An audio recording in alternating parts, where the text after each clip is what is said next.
চলে এসেছি দুপুরের লাঞ্চ থালি নিয়ে।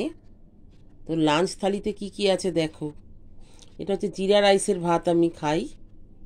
আচ্ছা, এটা হচ্ছে উচ্ছের চচ্চড়ি, এঁচোড় চিংড়ি, এটা হচ্ছে ডিমের ধোকার ডালনা। ডিমটাকে ভাপা করেছি আজকে, পেঁয়াজ, কাঁচা লঙ্কা, নুন, একটু হলুদ, অল্প একটু তেল শুধু টিফিন বক্সের মধ্যে দিয়ে ওটাকে ভাপিয়ে নিয়ে তারপর একটু হালকা বেসন ময়দা একটু নুন গুলিয়ে ওর মধ্যে একটু চালের গুঁড়িও দিয়েছি, ওর মধ্যে ওটা একটু হালকা করে লেয়ার দিয়ে, এটা নালে ভাজতে গেলে ফেটে যাবে, দিয়ে যেরমভাবে ধোকা ভাজে ঠিক সেভাবে ভেজেছি।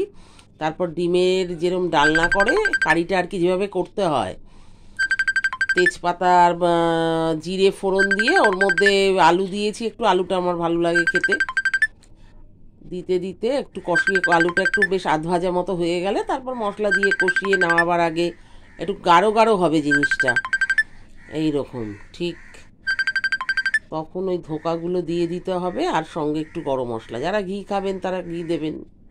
দেখেছেন, এটা খাটুনি একটু তো হয়েছে করতে, অনেকটাই সময় লেগেছে আমার, কিন্তু খাটলে তো ভালো ফলও পাওয়া যায় না।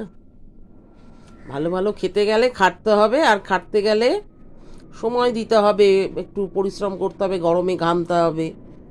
সেগুলো যদি পারেন তাহলে এই রান্নাগুলো অবশ্যই অবশ্যই করবেন। যে না, সবসময় আমরা তো ডিম খাই, একটু এইভাবে করি ডিমটাকে। তো এরপর হচ্ছে একটু আমের ডাল করলাম, এই যে আমের টক ডাল, আজকে আর টক করিনি, আমের টক ডাল করে ফেললাম একদম। আর এটা তো রায়তা, রায়তাটা তো আমার একটু মাস্ট লাগে। তো এই অবধি আজকের হচ্ছে লাঞ্চ থালি। থালিটা যদি ভালো থাকে অবশ্যই লাইক কমেন্ট শেয়ার করবেন।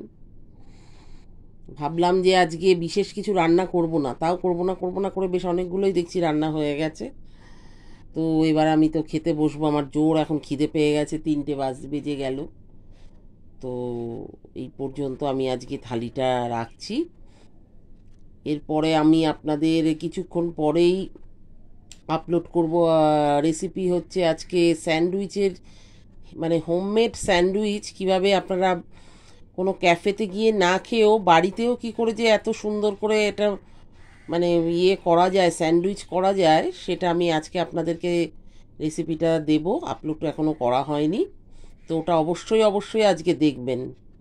ঠিক আছে, তাহলে এই পর্যন্ত রইল, চলুন টাটা।